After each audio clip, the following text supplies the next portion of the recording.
La plus grande tristesse dans la vie de Cyril Ferraud, présentateur de télévision français bien aimé, a été la perte de son père, Michel Ferraud, en 2019 d'un cancer de la prostate, un événement qui l'a plongé dans un profond deuil et a changé sa façon de voir la vie.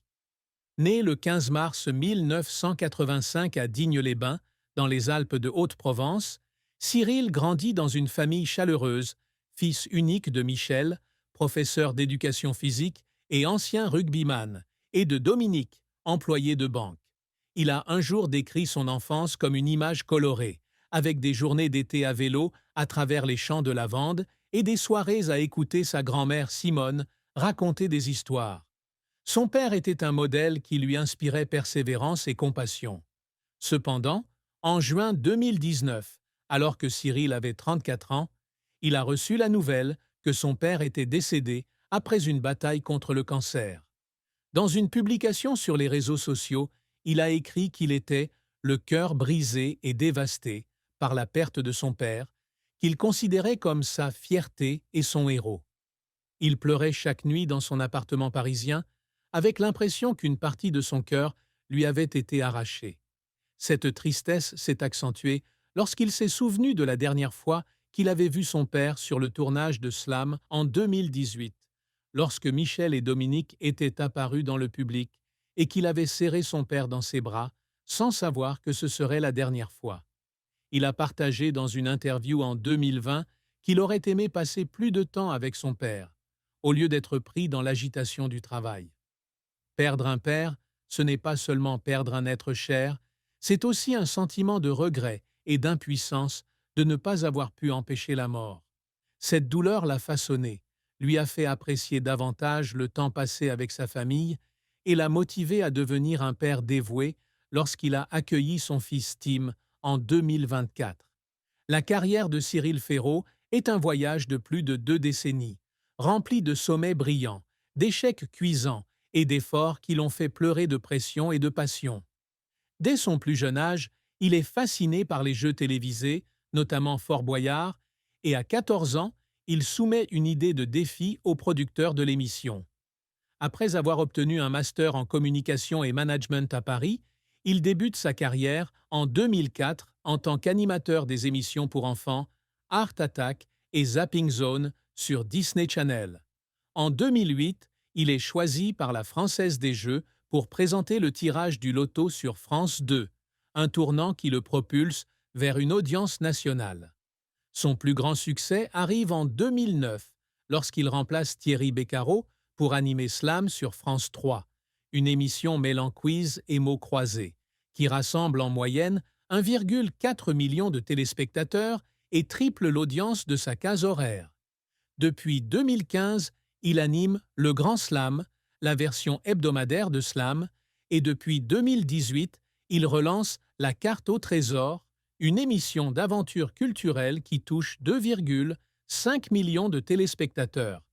Il anime également de grandes émissions comme Le Quiz des champions et 100% Logique sur France 2, et à partir de 2024, il prend la direction de Tout le monde veut prendre sa place, en remplacement de Jarry.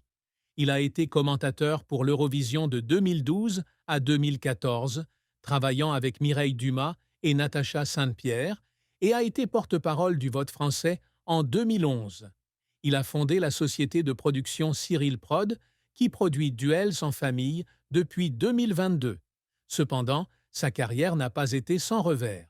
En 2011, l'émission Le Grand Jeu sur France 3 échoue lamentablement en termes d'audience, le laissant en pleurs dans la loge, avec le sentiment d'avoir laissé tomber la chaîne. Un autre revers a été son refus d'animer un spectacle international en 2016, parce qu'il craignait que ses compétences en anglais ne soient pas assez bonnes, une décision qu'il a regrettée.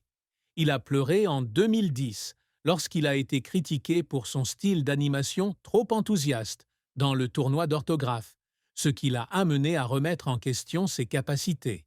La pression de maintenir une image joyeuse l'épuisait également.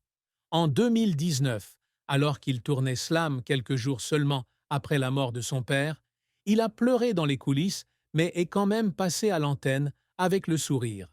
Un effort qui l'a rendu fier, mais aussi douloureux. Il passe également des heures à s'entraîner pour perfectionner son style d'animation, comme lorsqu'il a pleuré en 2012 à cause du stress alors qu'il se préparait à commenter l'Eurovision. Malgré les échecs, Cyril a persévéré et son retour dans tout le monde veut prendre sa place en 2024 a montré qu'il n'avait jamais abandonné son rêve de devenir l'un des meilleurs présentateurs de France. Une fin triste dans la vie de Cyril Ferraud a été le déclin de sa santé mentale et la solitude après avoir quitté Slam en 2024, alors qu'il faisait face à la pression de sa carrière et à la peur d'être oublié par le public. À l'âge de 40 ans, après 15 ans à animer Slam, il décide de quitter l'émission pour animer All the Worlds You Love, un geste audacieux mais risqué. Cependant, fin 2024, on lui a diagnostiqué un trouble anxieux dû au surmenage, ce qui a entraîné des crises de panique qui l'ont obligé à s'absenter du tournage pendant plusieurs semaines. Il a partagé dans une interview de 2025 qu'il avait pleuré alors qu'il était assis seul dans son appartement parisien, ayant l'impression d'avoir perdu une partie de lui-même en quittant Slam, le programme qui était comme une seconde famille. Sa solitude était encore plus évidente lorsqu'il avait peu de temps pour sa mère et sa grand-mère Simone, ses proches restants après la mort de son père. Un jour, à l'hiver 2024, il a pleuré en recevant une lettre d'un membre âgé du public, se souvenant de l'époque où le slam apportait de la joie à sa famille, ce qui lui a fait se demander s'il entretenait encore un lien avec le public. Il a refusé de nombreuses invitations à des événements pour des raisons de santé et dans une interview sur France 2 en 2025, il avouait craindre d'être comparé à des prédécesseurs comme Jarry. Cette fin n'est pas la mort, mais une retraite tranquille, loin des projecteurs, emportant avec elle la tristesse d'une vie autrefois brillante, mais désormais enveloppée d'insécurité et de solitude. Il a dit un jour à un ami qu'il aurait aimé pouvoir revenir à l'époque insouciante de Digne-les-Bains, à vélo à travers les champs de lavande, mais la vie n'était plus aussi simple. Bien qu'il ait continué à animer l'émission, il portait en lui une tristesse silencieuse, contrastant avec l'image d'un animateur toujours souriant. L'amour et le mariage de Cyril Ferraud étaient une partie privée de sa vie, avec une relation durable qui a conduit à la naissance de son fils Tim, mais aussi la tristesse de la solitude et la pression de garder sa vie privée secrète. Cyril a toujours été discret sur sa vie personnelle, déclarant dans une interview accordée à Public en 2020 que « ma vie privée doit rester privée ». Cependant, en juillet 2024, il a soudainement annoncé sur Instagram qu'il était devenu père d'un petit garçon prénommé Tim, partageant que son cœur avait explosé lorsqu'il avait tenu son fils pour la première fois. Il a révélé qu'il avait rencontré la bonne personne avec qui fonder une famille, mais n'a pas révélé l'identité de sa partenaire, ce qui a donné lieu à de nombreuses spéculations sur sa relation. Certaines sources affirment qu'il s'est marié secrètement en 2023, mais il ne l'a jamais confirmé. Avant d'avoir Tim, Cyril a traversé des années de solitude, notamment dans les années 2010, où il s'est entièrement concentré sur sa carrière. Il a pleuré en 2015, après la fin d'une relation de courte durée avec une journaliste à cause de son emploi du temps chargé, qui lui donnait l'impression de ne pas pouvoir concilier amour et travail. Une autre chose triste a été lorsqu'il a été confronté à des rumeurs sur son orientation sexuelle dans les années 2010, certains téléspectateurs spéculant qu'il était gay parce qu'il n'avait pas révélé publiquement sa petite amie. Il a pleuré en 2018 en lisant des commentaires malveillants sur les réseaux sociaux, estimant que sa vie privée était violée. Dans une interview à Libération en 2020, il avait déclaré que ces rumeurs le blessaient, mais qu'il avait choisi de garder le silence pour protéger ses proches. Lorsqu'il est devenu père, il a pleuré de joie, mais s'est également inquiété de la manière de protéger Tim de l'examen public.